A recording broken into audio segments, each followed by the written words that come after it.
Man, look, I'm gonna need y'all's cooperation. Trick Daddy, Plies, this is Barbershop Talk, YJ. Well, actually, it's not Barbershop Talk. It's in the lab, YJ. And, yeah, man. Trick Daddy and Plies, what are we doing? What are we doing? Okay, let's run down a little bit of the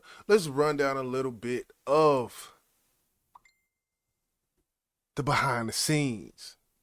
Trick Daddy, slip and slide all day, basically made slip and slide a household name in Florida and nationwide, I feel like, with the hits he did. Going to any basketball game in the late 90s and you would hear something from Trick Daddy. Go to any football game.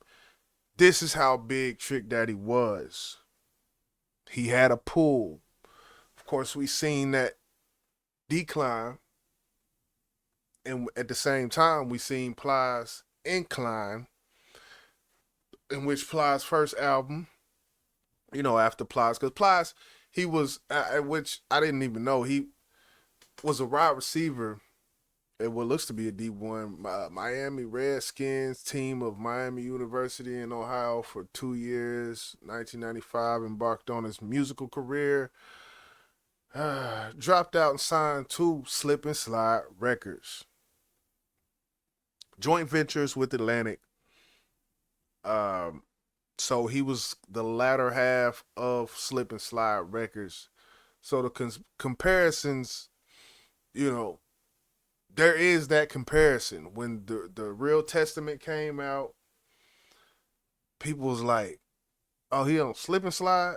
Well, ain't that Trick Daddy's? Like people thought Slip and Slide was Trick Daddy's label, which it wasn't. Trick Daddy is not the owner, founder of Slip and Slide, and if he was, maybe he wouldn't have got into all them legal woes with the three bankruptcies and all of that he did go through.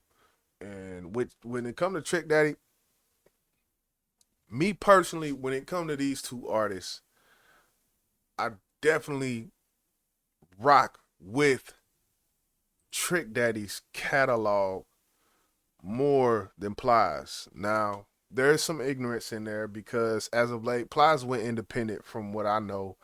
Uh, when it comes to the books, when it comes to the industry, he's got 4 studio albums. Now, we all know Plies been dropping music, dropping videos, and all of that. So he kept going, but he looks to be doing it independently, in which there's nothing wrong with that. So I'm not gonna take that away from him.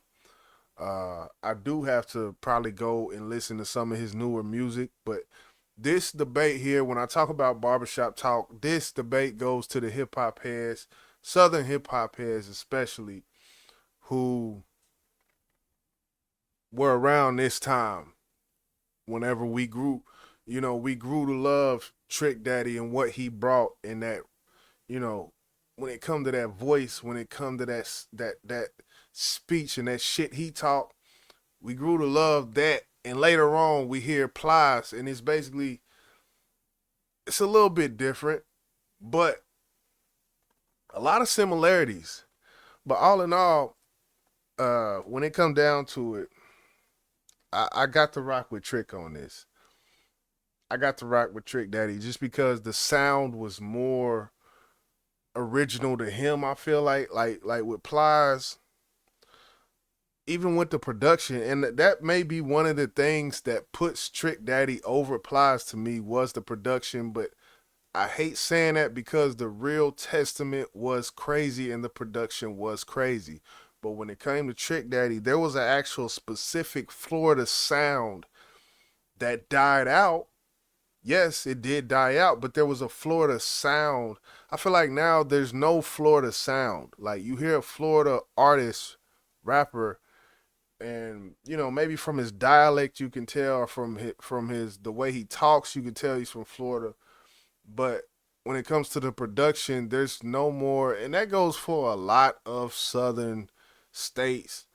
Um, when it comes to Texas, Houston rappers, you can kind of still tell just from the production, which I do like.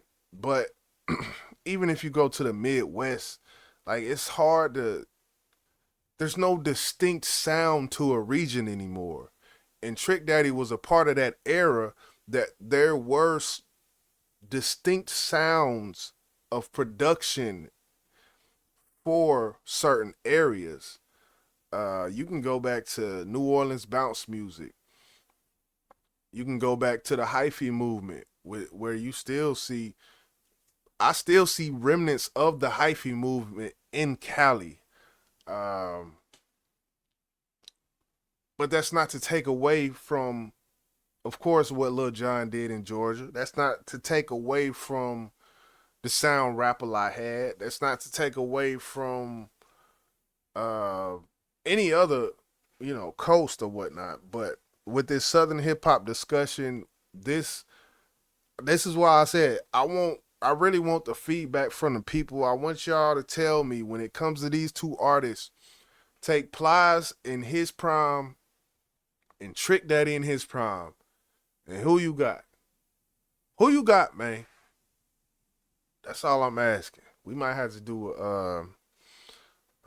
verses on this. We was talking about this a while ago in the group chat or whatnot. But these two artists definitely both dope.